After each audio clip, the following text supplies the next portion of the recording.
Take us away. Banjo and blessing should never go in the same sentence. Well, you know, I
I'm going to call that a song.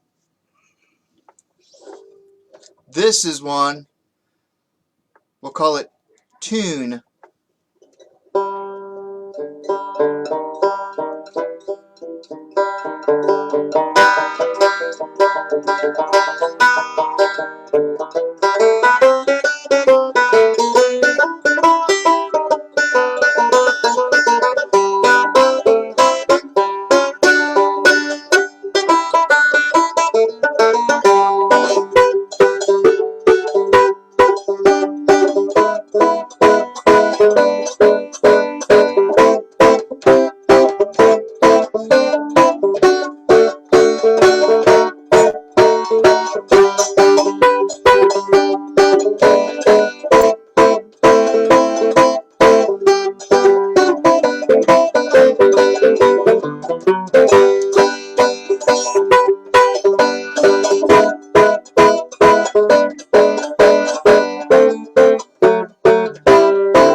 Yay!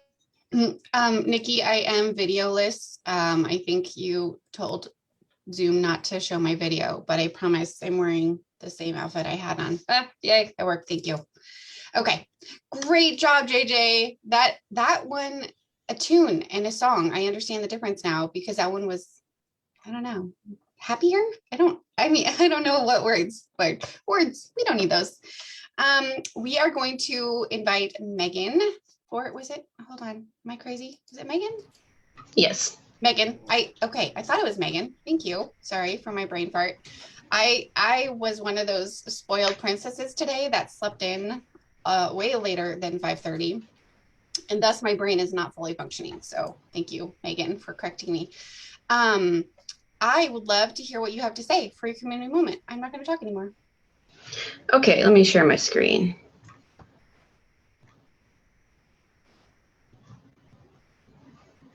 Can you see my presentation? Yes. Okay. Let me figure out how to start it, actually.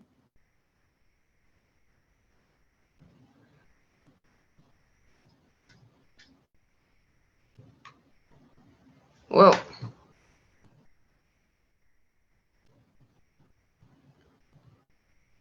Okay, sorry, something just started playing. Here we go. Okay, hello, I'm Megan, and today I will be presenting on resilient skills, which are important for any time in life we find ourselves stressed by the life's challenges. I will also make some connections to Stoicism, a philosophy supporting virtue, moderation, and control that helps support resilience over time. So what is resilience? Resilience is the ability to bounce back from any negative emotional experience, adapt to stress, and grow from challenges. Today, I will be summarizing the course Resilient Skills in a Time of Uncertainty into a short time frame and will naturally skip some content for the sake of time. This course personally helped me, and I love to pass on helpful information to help others. So the graphic here depicts the traits used to bolster resilience. This includes being self-aware of our emotions through self-awareness, adapting with self-regulation, looking at situations from multiple perspectives with mental agility, utilizing character strengths to overcome challenges, making and maintaining connections, and focusing on the positives with optimism. With resilience, stressors are no longer seen as a threat, but a challenge instead. Another facet of resilience not mentioned here is attachment to something bigger than ourselves, such as nature, a purpose, or an idea. I found that philosophy helps me with the attachment to an idea by presenting perspectives that help with self-awareness, self-regulation, and mental agility. I'll start off on a positive note here to ease into how we can go about developing resilience. One of the most important components is optimism, where we believe good things are going to happen. Instead of thinking, this is just how it is, we think, I can grow and I can change. And optimism gives us benefits such as more effective coping, greater social support and relationship satisfaction, reduced depression, and we are more likely to be able to identify what is within our control. So Epictetus has a good quote here. The chief task in life is simply this, to identify and separate matters so that I can clearly say to myself which are externals not under my control and which have to do with the choices I can actually control. Where then do I look for good and evil? Not to uncontrollable externals, but to within myself, to the choices that are my own. The first step of resilience is the ability to be self-aware of our thoughts, emotions, and behaviors. There are several thinking traps or cognitive distortions that we all go through at some point or another under stress. Here are a few examples. The first one is mind reading, where we assume that we know what another person is thinking. If we assume, we never ask to understand, so we do not communicate effectively. Next, there's the them thinking trap, where we believe other people are the sole source of setbacks or problems, which often causes anger. The opposite is me, where we see everything as our fault and feel guilt and shame, which may result in isolation. When we fall into the catastrophizing thinking trap, we view a threat as bigger than it actually is and underestimate our ability to cope. So we waste energy ruminating on the irrational worst-case outcomes of a situation, which contributes to anxiety and blocks us from taking action. Finally, black and white thinking is when we view a situation as an extreme rather than considering all sides, which reduce mental agility. In reality, most situations aren't as black and white as we think, but rather are somewhere in the middle. So Marcus Aurelius has a good quote here. It is not the actions of others which trouble us, for those actions are controlled by their governing part, but rather it is our own judgments. Therefore, remove those judgments and resolve to let go of your anger, and it will already be gone. How do you let it go? By realizing that such actions are not shameful to you. So if we fall into a thinking trap, how can we get out of it before it takes over? Well, real-time resilience helps with this, with these thinking points. First, we could provide evidence why the thought is not true and make it vivid to crowd out negative thoughts by saying something like, that's not true because. Or we could reframe the issue by using optimism and the moment we need it to change perspective. By saying something like, a better way to see this is. Or we can make a contingency plan, which is effective against catastrophic thinking. If X happens, then I will Y. We could also practice mindfulness by focusing on our surroundings so that the thought is crowded out. A good method for this is grounding, where we identify multiple things around us that we can sense until our focus is shifted. So for example, consider this situation. We see maskless people around not socially distancing. We start to get anxious and even angry thinking that's wrong. However, we are wearing masks, socially distancing, and washing our hands often. We have evidence that we are doing our part and are taking all the precautions we can. We could also reframe the issue by saying, a better way to see this is that their actions are out of our control. So therefore, I should do what I can, but not ruminate over their actions. Finally, we could shift our focus away and leave the area if possible. So if you are distressed by anything external, the pain is not due to the thing itself, but to your estimate of it. And this you have the power to revoke at any moment. Gratitude is an important part of resilience. It is being happy for what we have or are receiving. It has a positive effect on relationships, making it easier to both keep and make and keep friends. In addition, this decreases the chances of falling into negative thinking, which often leads to cognitive distortions and depression. We could also develop gratitude by challenging ourselves to find positives in every situation enough that it becomes a continual practice. In addition, it is helpful to explore our character strengths and determine how we can use them in our daily activities to increase fulfillment. And this way, we are grateful that we have the resources to effectively deal with situations. To boost the connection needed for resilience, it is important to understand that how we speak determines how strong our relationships are. There are 4 styles of conversation, but only one strengthens relationships. The first style is passive constructive, or the conversation killer. This is when someone comes up with a piece of good news and we brush it aside expecting to get back to it later, likely because we are tired or having negative thoughts. This is often distracted, understated support that does not reflect joy. The next one is passive destructive, or the conversation hijacker. In this case, we hear good news and change the conversation to something else, often shining a light on ourselves. Perhaps we got excited and wanted to share in our own good news and were envious of the news or wanted to one up. This often lets the person down because we do not share in their joy in the moment they need it. Then we have active destructive, or the joy thief. Someone comes up with good, joyful news and the response is pointing out all the problems instead of sharing in the joy. This sucks the joy out of the news and instead turns it to worry. Perhaps this comes from a place of concern. For instance, we want to keep them safe or help protect them from disappointment. Over time, however, this creates distrust, animosity, and severs connection. Finally, we have active constructive, or the joy multiplier, which strengthens relationships. Good news is shared, and the response is attentive and mirrors the excitement, which further increases the joy, thus building the relationship. This makes both people happier in the end and increases trust and intimacy. By knowing this touches on self-awareness. So ideally, we can regulate ourselves in the moment when we catch ourselves using a negative conversation style. So how has resilience helped me? Basically, I have found that learning these resilience skills to be life-changing. I'm now better at coping with stressful situations so as not to ruminate, but take action instead. Having my anxiety and depression reduced has helped me with the motivation to learn, write, and have conversations that bring out joy. I also appreciate the beauty of life now, want to have a positive influence in the world, and strive to grow as a person. So here's a good quote from Marcus Aurelius that reflects the idea of resilience. To be like the rock that the waves keep crashing over. It stands unmoved, and the raging of the sea falls still around it. It's unfortunate that this has happened. No, it's fortunate that this has happened, and I've remained unharmed by it, not shattered by the present or frightened of the future. Does what's happening keep you from acting with justice, generosity, self-control, sanity, prudence, honesty, humility, straightforwardness, and all the other qualities that allow a person's nature to fulfill itself? So remember the principle: when something threatens to cause you pain, the thing itself was no misfortune at all.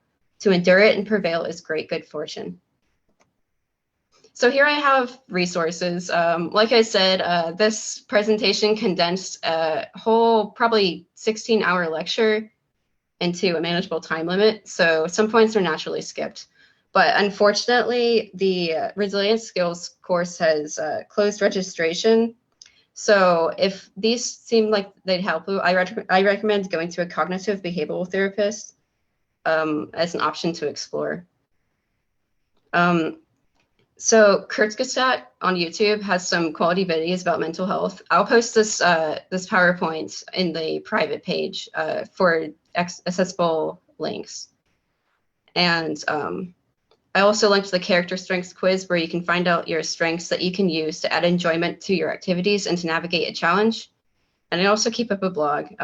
Definitely not an expert, and I mainly talk about my own experiences. I do a lot of research and throw in some positive psychology and some wisdom and arts, however.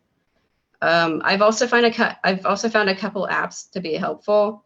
There's one that's Stoic Mental Health Training.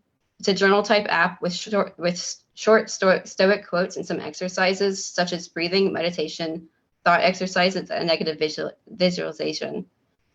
And I also like the app The Stoic, which has quotes from Stoic philosophers on many subjects with a search bar and bookmarks. So that's the end of my presentation. I hope you enjoyed. Thanks for listening. Megan, that was so helpful. I personally really appreciate that. I wrote in the chat, I'm like, oh, clearly Megan knew that I was going crazy this week. So I am so appreciative of that. And yes, please post that. I feel like I need to like make Post-its and just put them all over like my mirrors and my cabinets to remind me like, hey, you are in control of your own interpretation and resiliency is important. Lots of comments over here too. We can't wait to see the quiz to take too. So Megan, thank you so much. I'm sure everybody will look forward to reviewing that more, and hopefully we can bounce back with you and share any things that we've learned from our quiz that's helped influence the way that we go about our daily life. At this time, we are going to take a quick coffee break. So everybody grab your beverage of choice. And oh, you know what, really quick, before we do, I forgot an important announcement. Today's Mother's Day. Yay.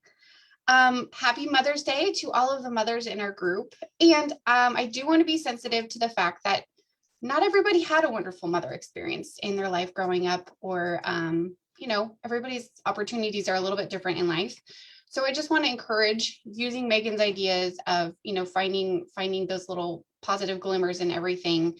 Let's say if you didn't have a wonderful mother experience, think about a wonderful family member or a coach, a teacher, maybe a shop owner or somebody at the library.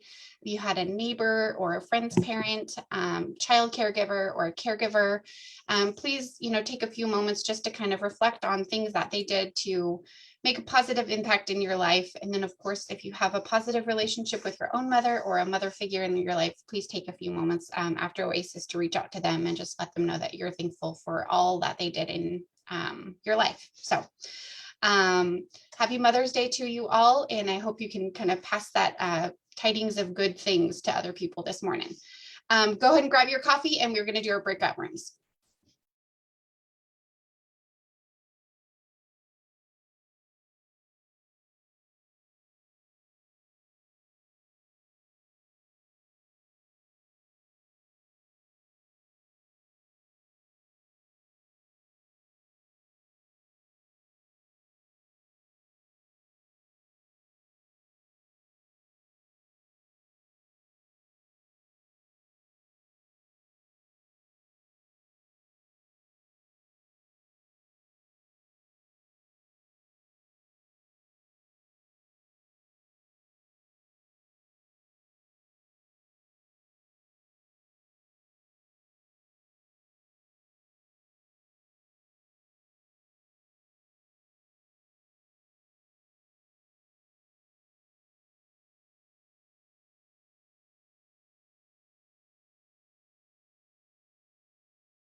All righty, team.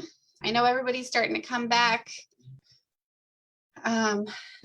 We had a lovely continuation of our talk on resilience and upcoming changes. I hope you guys had an enjoyable talk as well.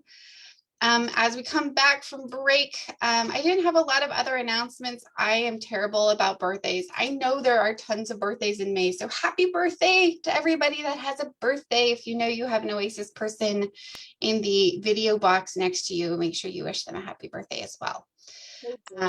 I know this is graduation season. Lots of graduates are happening. So if you're in the graduate pool, or if you have high schoolers or college students graduating, please, pass all the well wishes along to them as well. Hey, Julie, only like 7 people were back when you said all of that. And Oh, now. fantastic. Are they all back? They should be now. Yes. I have 24 Yes. in my little chat thingy. Perfect. So as we're all now back again for realsies, I was just saying, we have a lot of birthdays in May. I don't know them all because I am not a mind reader, but you were rehearsing. That's right. So happy birthday to everybody who's had a birthday coming up in the mid-May season. I know my daughter turned 8 years old, and I had 5 8-year-olds in my house, and that was magical. Don't talk to Will about it because he would say something different. For those of you who are having graduations or graduates in your family, I know a lot of our high school students and college students will be graduating in just a few short weeks, or already. I know it depends on the part of town they're in. I've got college students graduating that I've been teaching all semester as well. So I know that's an exciting, yet you're like, oh, but you're gonna be gone. So happy graduation to all of our graduates and happy birthdays. If you have other things you want to make sure our Oasis community is aware of, please always reach out to myself or one of our other admins so that we can make sure those do meet the announcements. We are going to have some more music from JJ, more banjo playing. Oh, we're guitaring, even wonderfuler. That's a word. Okay, take us away. Hi, everybody. Can you hear me? Give me like a thumb up. Yeah. Now give me half a thumb up. Yeah, now we're cooking with gas.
Yay!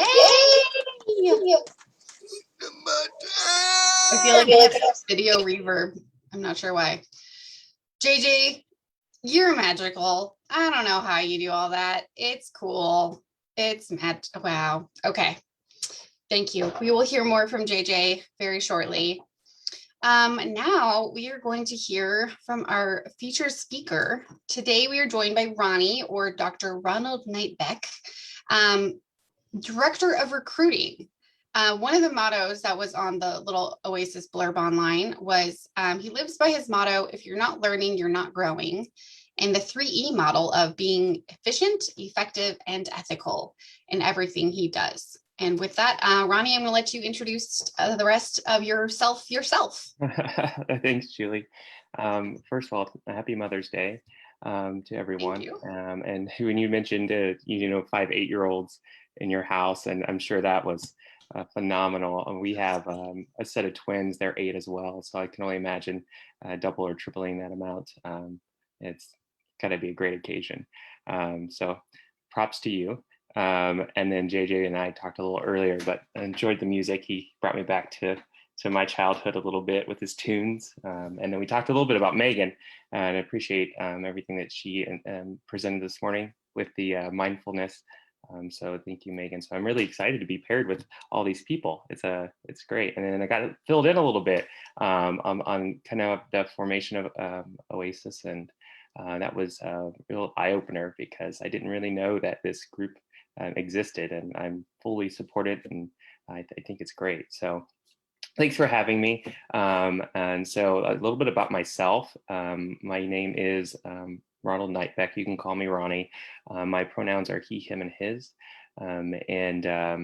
Really, I got brought on for the work I'm doing in the Kansas City, Kansas public schools. So I work there. I've only been there about 8 or 9 months. I was brought on for my vision of diversity, equity, and inclusion. So a bit of my background, I was a teacher for 6 or 7 years up in the St. Joseph School District. I'm assuming everybody knows where that's at, but a little bit north of Kansas City, about 45 minutes. And then I transferred to the corporate world. And if you're, again, from Kansas City, the Cerner Corporation, moved over there for another 6 or 7 years and really dove into diversity, equity, and inclusion work through the support of our clients. And then as I was working there, I got my doctoral degree from MU, Tigers, not supporting them, but here they are right here, in educational leadership. And then got recruited over to Kansas Public Schools to help with their strategic initiatives. So one of their strategic initiatives is putting the right talent in front of our students that reflect them from their diverse backgrounds and needs and whatever that may look like. And so when I'm talking about that, a lot of people think about their ethnicity. I think that's the first place people go when they think about representation, but it goes deeper than that for me. I want to make sure that if their sexual orientation, their gender expression, their identity, their different abilities, their age, and age, and when we talk about age, the population, when we talk about employee support, but all the uniqueness that makes somebody who they are, I want to make sure that that was represented, and so that's what I've been charged with. So as I keep going down this path, it has led me to create a diversity council for the district. So it's called the Kansas Public School Diversity Council, and it has a cabinet, and then it's broken into 4 areas for employee support. And the idea behind this is, got charged from was when I was doing my doctoral, my dissertation, that is not enjoyable to do.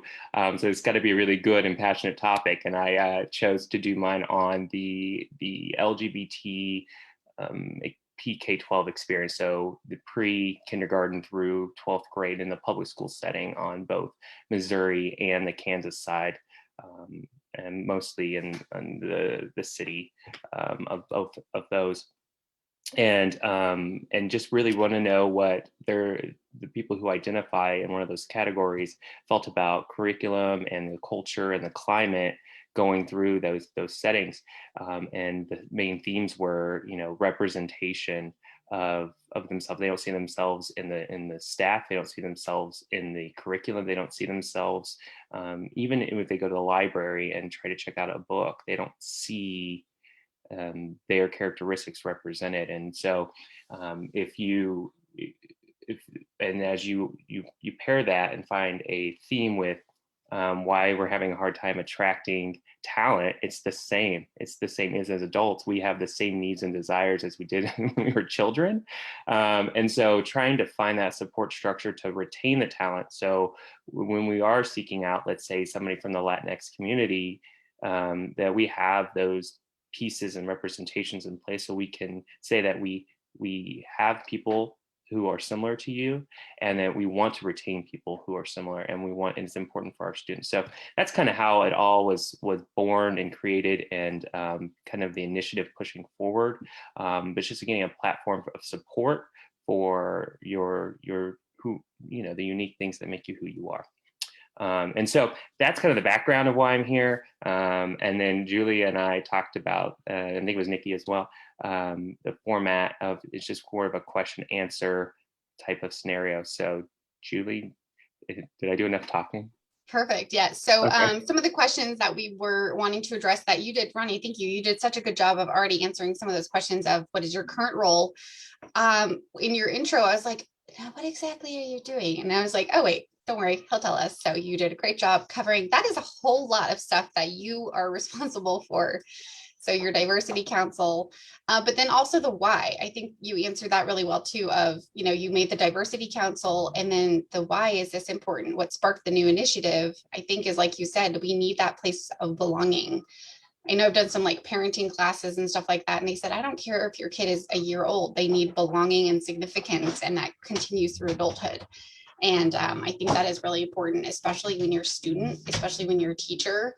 I'm sure Nikki could probably talk more about that. I feel like I'm a a tiny teacher in that I'm an adjunct instructor and I only teach really in the hospitals with nursing students. But yeah, you still want belonging and significance, even if you're just part of the team, even if you're not a full-time faculty in the building every day. So when you're working on your diversity and your new equity committees, what types of, how do you know, like, how do you or your team identify, like, okay, we want new talent, we want to make sure we're putting the right people in front of our students? What's that work? How does your vision come to reality? Of attracting that talent, is that right? Yeah, that's that's really, really hard. Only because you are competing for a very small population of people, and you're trying to attract people from across. So let's just, I'll give you some examples. So we have a large Latinx population in our district. We are over 70% of Latinx, right?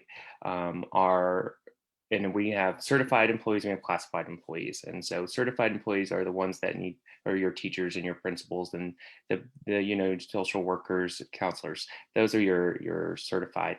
And then you have your classified as well. So you have your nutritional services, your transportation, your maintenance, and your police force, me, HR, that you also have to consider, and we employ all of those. That my job is to recruit. We have 4,000 plus employees, and so when you were looking for, let's say, a Latinx teacher, and you have a 70% population, but throughout the United States, we have only 8% are of people who identify as Latin descent, and then going into teaching. There's only 8%, right? And so how do you attract that to our school? And especially if you're taking away from big cities like Houston, for instance, where there's a larger population. And what are we offering that's going to support their culture? If they chose to get here, what supports they have in the system, where are they going to find people like them? And that's hard. And so I don't have an answer, Julie. I don't. It's more figuring out. So one of the things I read is if you look at the Latin culture as a whole, and you think about them socioeconomically, right? So their upbringing and what financial resources they have, and historically, it's not been a lot of they're lower class is what they traditionally come from, and so then they're not going into teaching, and then that's because they're paying astronomical amount of money to get a degree that doesn't give a lot of output when you get your degree. So we're fighting against a systemic social constructed thing that we developed of not, we don't pay teachers very well, right? They're lower paid, and then you're expecting somebody who is going to invest money to get paid very little, and so they're not going into teaching, and so it's not producing, and so now we can't get that population because they have to be certified. And so that's where we develop pipeline programs to try to attract. So those who went into other disciplines or other careers, and then attracting them there, and then converting them to teachers while they get their master's degree in teaching and learning. So that's one of our main ways of trying to attract that talent, because we know that they have they have different needs than others, because the majority of our population is white females in front of our students. You're on mute, Julie. Sorry, I couldn't find my button. That helps a lot. Thank you for explaining that in more detail. And that Latinx community example helps a lot because, like you said, teaching isn't the highest paid job, especially with the amount of, education that has to go into it. You have to pay for your education somehow. I know Nikki's shared with us over the, last year or so more about the program. Can you tell us a little bit more about that Kckps Fellows program for those of us in the community who aren't totally aware of, like, if you start as a scientist and you become a teacher, how does that work? Yeah, no, it's a great program, and the person on one of the people on my team is in charge of that. So essentially, what it is, a good example is this last year we recruited somebody who was a lawyer. So he that's what he did. He went and he got his law degree, and he was a practicing lawyer for many years. He wanted a career shift, and so what happens is we market and they apply to this fellows program, and then we usually try to get the hard to fill area. So if you're not in education, there's positions that are really hard to fill. So our mathematics, our English, our Spanish, science, those are some of the highest special education. It's extremely hard to fill. And so what we do is we take that person, and we know we have an opening, and so they get hired on. They take a couple classes in the summer, and they do student teaching with the summer program, and then they get their full-fledged teacher come August, and then we pay them their teacher salary, and then they go into the discipline. So for a lawyer, it could be a business class or a law class or something like that. And then they use their expertise. Now, the switch of that is they don't have the teaching skills. Like you can know something but not know how to teach it. And so they're super knowledgeable in their content, but are they going to be able to have the pedagogy to give that to their students and help them consume it? And so the classes they take for over the next 18 months prepares them that aspect of teaching and learning, and how do I make sure my students are supported, not just by giving them all this information. Because what we remember is how we grew up and were taught, or how our college classes were, and then we just do that because that's what was taught to us, and that's not always the right thing.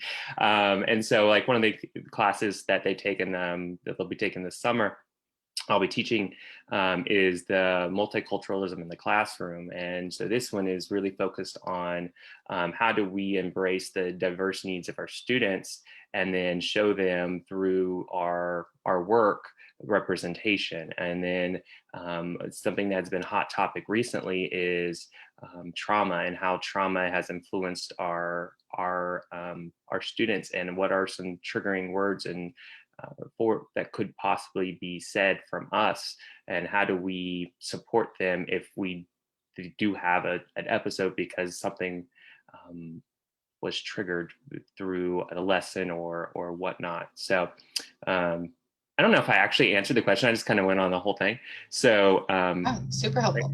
Did I answer that? I think you did. So just to kind of expound on that even more, I think the example of the lawyer helps a lot. So the question was just more about the fellows program, and I think you answered that beautifully. It's a great program. And I think there was a question, is the program open to probation and parole officers?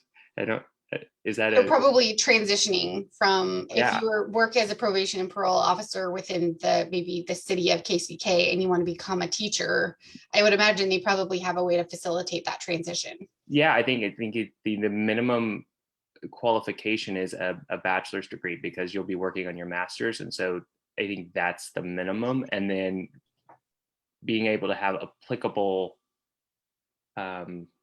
experience or applicable degree that will support whatever area that you're going to be teaching in. So yeah. Perfect. Backing up just a step, one of the first things you mentioned was about the diversity council that you're on, and you guys are kind of recruiting the staff to help, figure out how can we get that Latinx teacher in front of our Latinx students. who else works with you within that, you know, the teacher community, whether it's at a specific school or if you're district wide or if you're citywide, who helps you with that endeavor? I know it's not just a one-man show. No, not at all. So it's a lot of people actually. We have a board, and there's 5 people on the board. Myself, I'm the president of the board, and then we have a Office of Equity and Inclusion, which supports our students. So it's really for student support. And so we have one of the ladies from that group supporting me, and then we have our CFO on the board, ESOL migrant on the board, and then one of our principals from one of our elementary schools on the board. And so we kind of oversee the work and help charge the direction of it. And then we split off into 4 areas. Age is one area. Second area is sexual orientation, gender identity, and expression. The third is ethnicity and race. And then the fourth is different mental, physical abilities. So those are the 4 areas. And so each one of those groups have co-chairs and cabinet members that run each of those. Now, I say that we're really in the infancy of this council. And so right now, this month, they are charged with developing their targets and their initiatives for the year. So I don't have those. But one of the examples, I can give you an example, is we have recently come in to find out that we don't really have a support procedures in place for employees who are transitioning. And so I've been charged with creating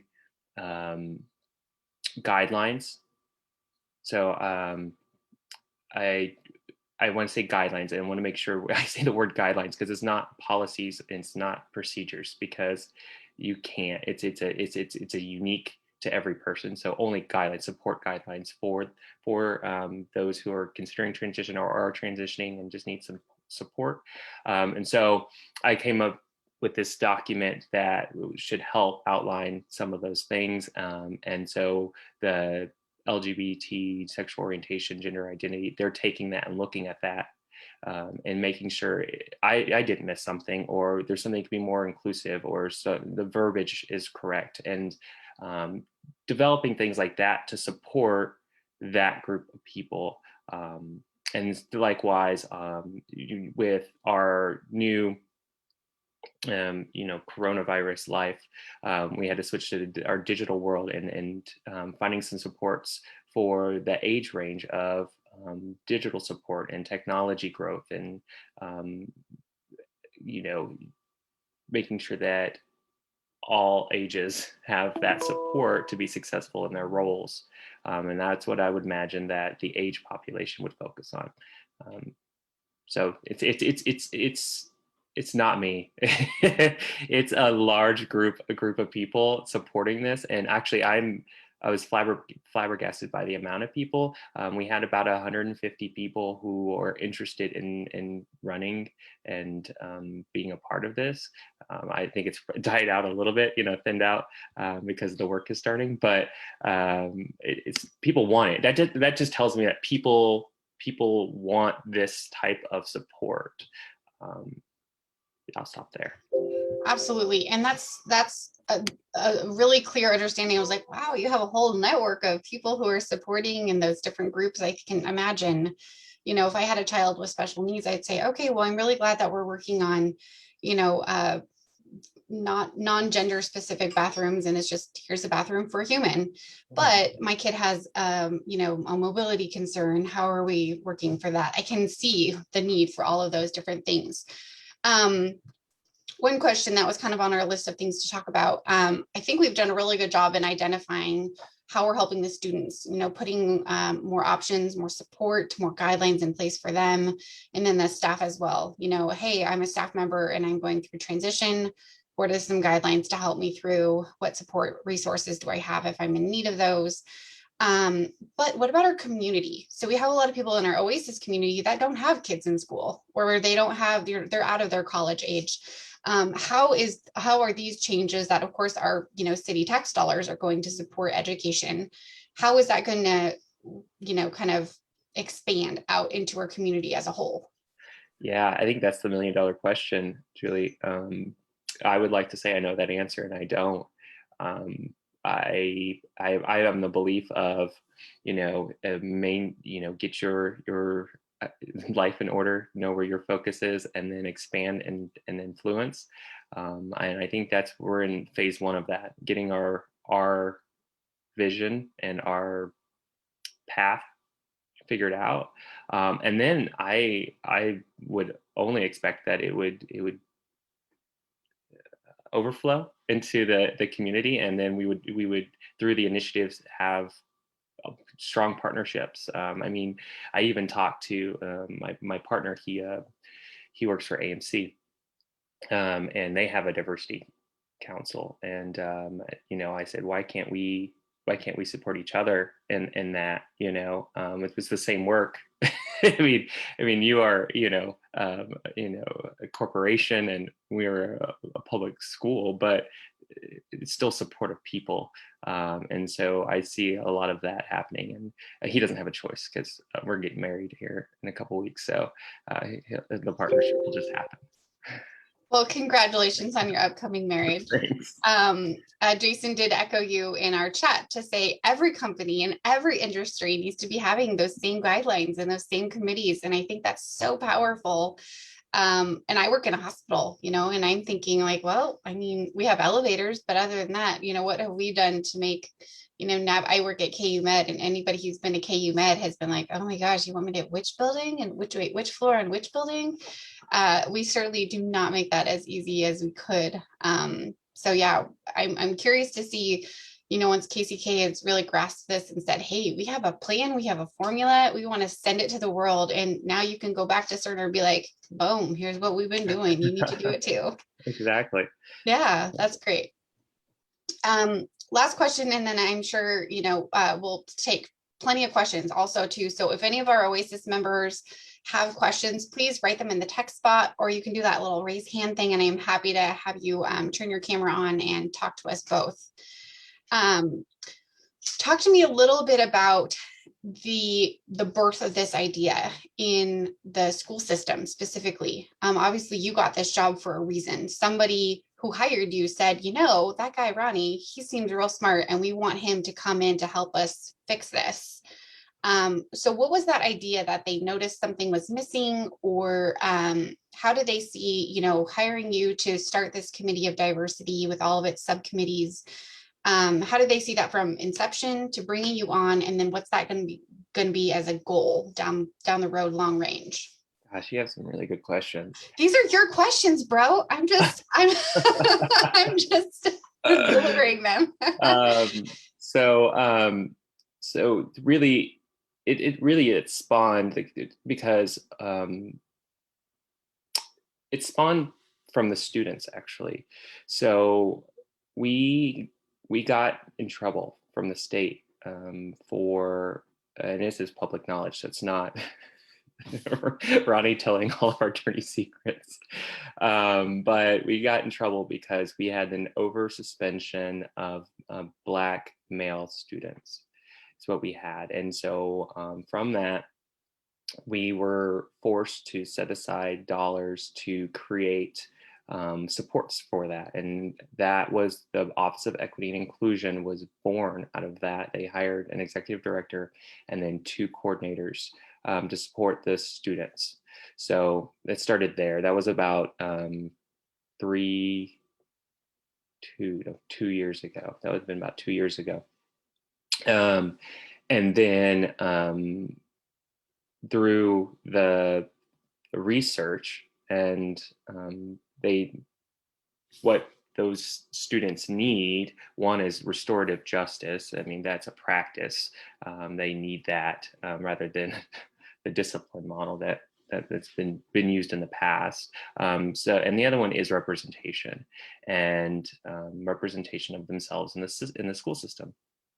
And so then the next question is, well, how do we attract and support those? And then that's where I came in, because of my work with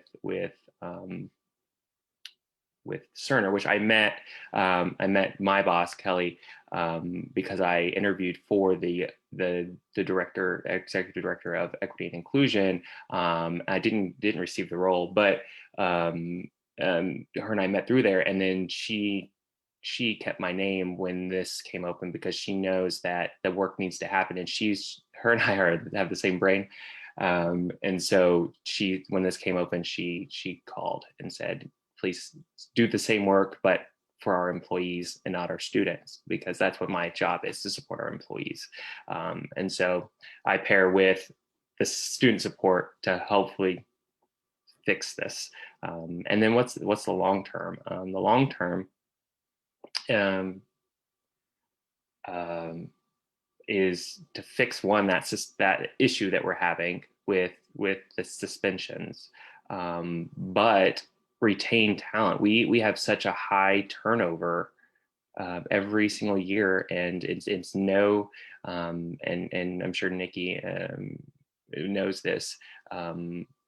We have vacancies that we still haven't filled all year in math and science and special education because we can't get anybody to teach.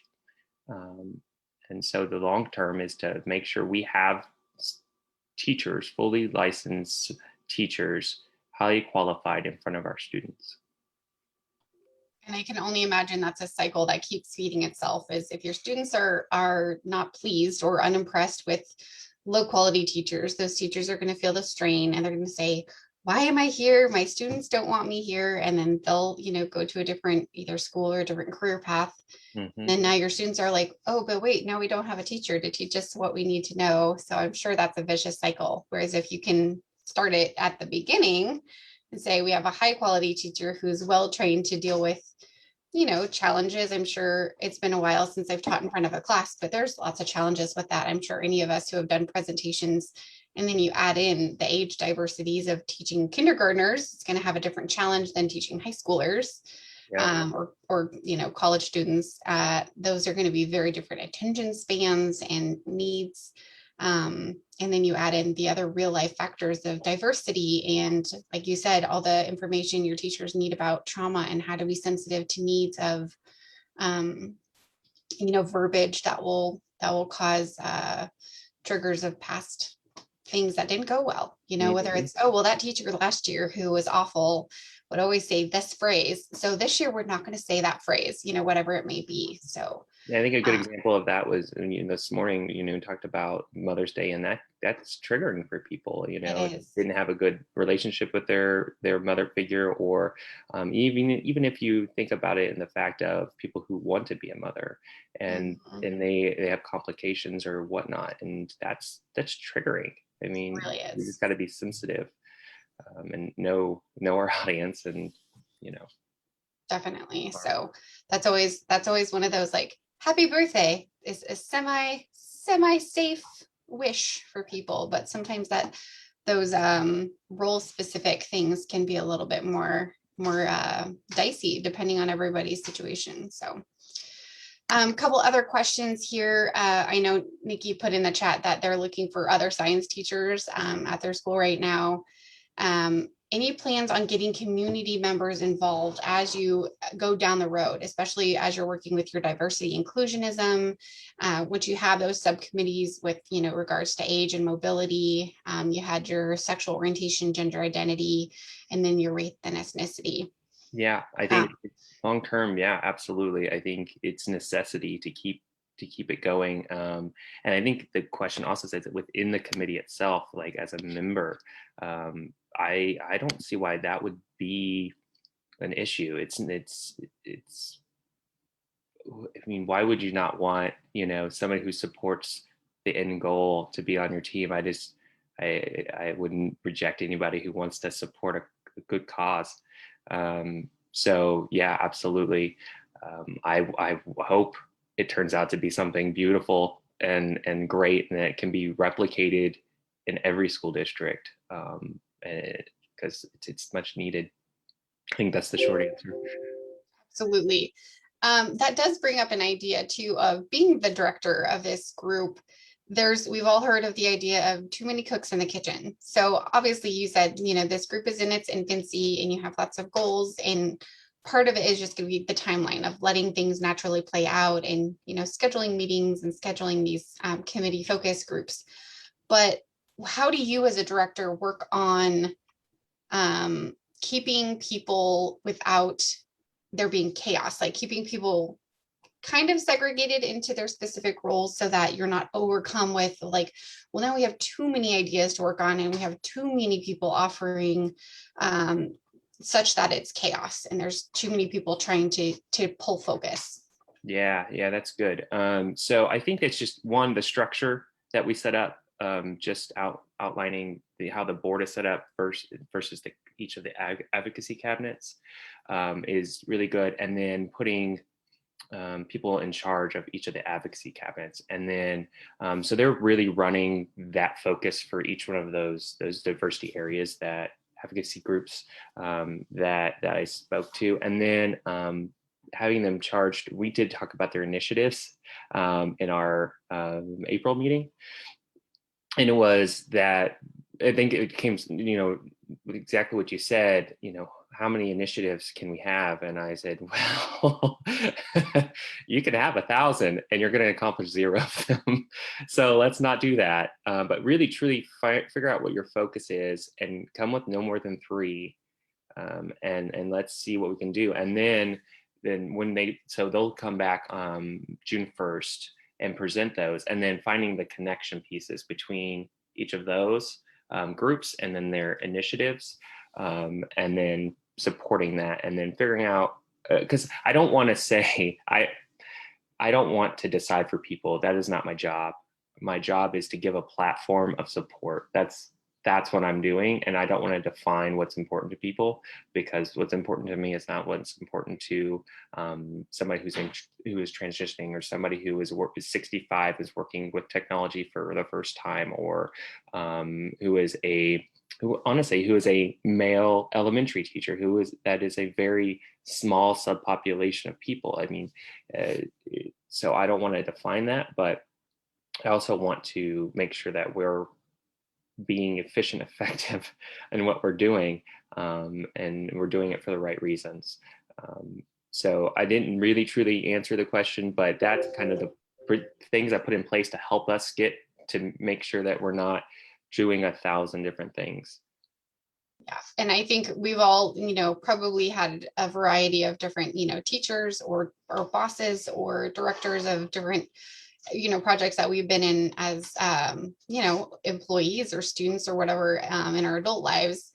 And I think that is really important, of having a clear structure. And it's like, oh, if I have a question about education, this is the education person. If I have a question about scheduling, this is the scheduling person.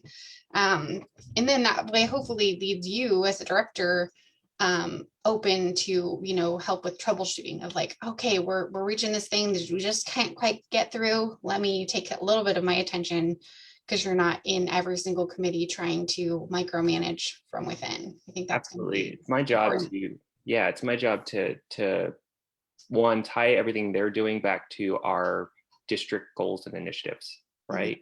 Mm-hmm. And then 2 is leverage connections to get whatever they need done. That's my job. Yeah. Leverage connections, man. That's you should put that on a resume somewhere, because that sounds really important. Great. So I want to kind of transition. We answered the questions that I was given to make sure we answered from you. I feel like I have a really great understanding of what's going on in KCK, diversity committees now. I'm excited about this. My kids are in Johnson County, so we'll hope that you'll change the whole KCK world, and that'll trickle down to us too. From our Oasis committee members, you guys have been great about putting comments in the chat. Do you have any questions for Ronnie? Anything that he can answer that we didn't already go through, or more stories? I always like story time. Any requests from our group? You can either unmute yourself or raise your hand.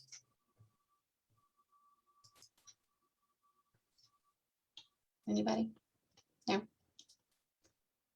All right. Well, I am a romance enthusiast. So can you tell us just the tiniest little bit, whatever you feel comfortable sharing about your upcoming wedding? That's Yeah, exciting. sure. Yeah. So it's on the 21st of this month, and it's down in Kansas City near the Nelson. It's Oak Street Mansion. It's an Airbnb, so we rented that.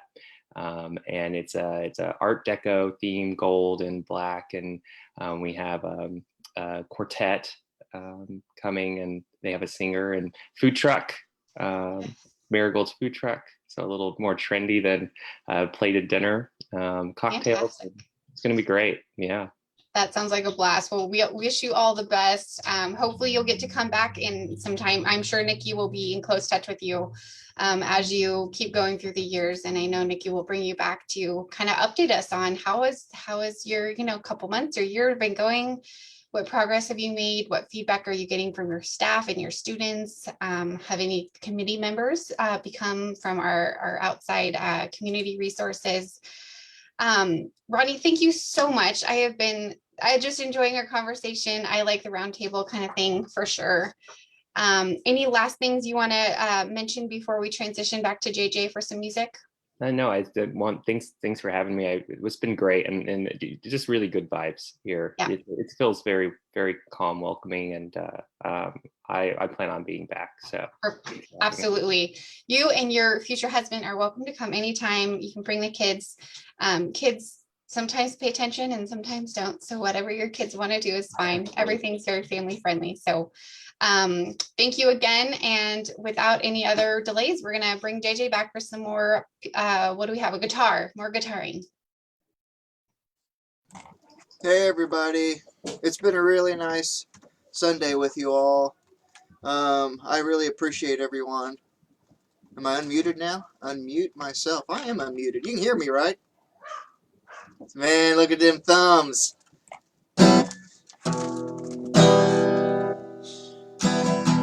All around me are familiar faces, worn out places, worn out faces, bright and early for the daily races, going nowhere, going nowhere. Their tears are filling up their glasses, no expression, no expression. Hide my head, I wanna drown my sorrows. No tomorrow, no tomorrow. And I find it kinda funny, find it kind of sad.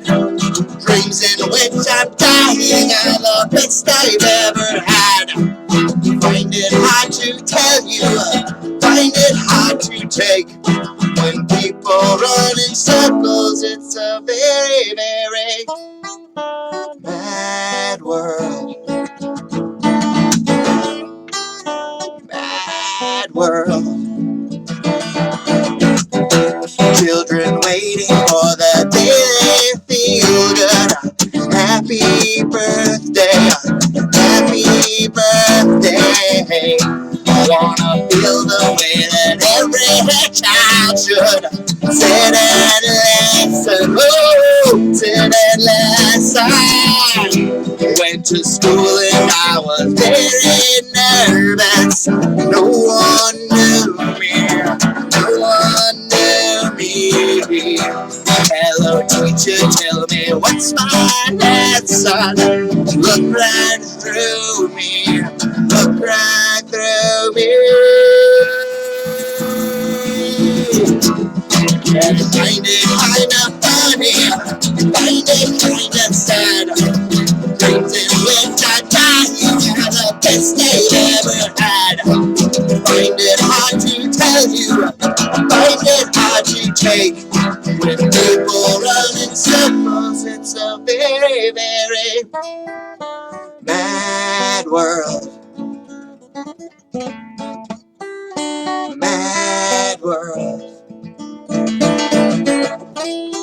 Enlarging your world.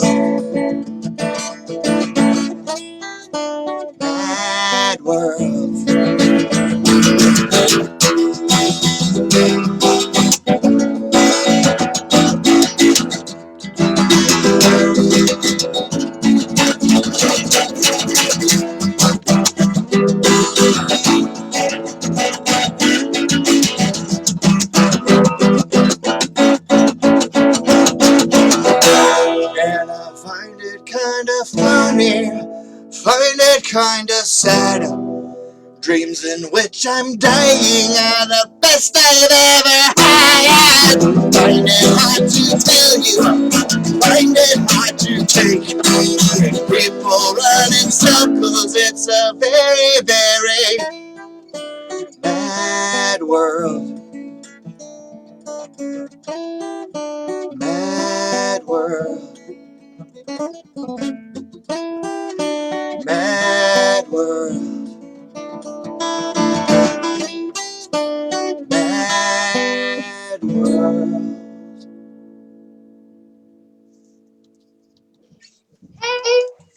Wonderful as always. Thank you, JJ. So many comments in there about which of our favorite JJ greatest hits we love. Fabulous morning, guys. Thank you so much for joining me. JJ, thank you for your wonderful music. Ronnie, we so appreciate all the education about what we are doing to change and improve the diversity in our KCK schools. And of course, Megan, your resilience training was absolutely perfect for me personally, and I know a lot of our other community members really appreciate that as well. Hopefully we can get you back in a couple months to have like maybe a full talk about that. We are always going to perpetually need resilience training in our lives as busy adults, especially in this pandemic-y, post-pandemic-y world. So guys, best wishes for your Sunday. It is May 9th. So we're going to just conquer the rest of our week. And may you guys all just have a wonderful sunshiny day. See you next time.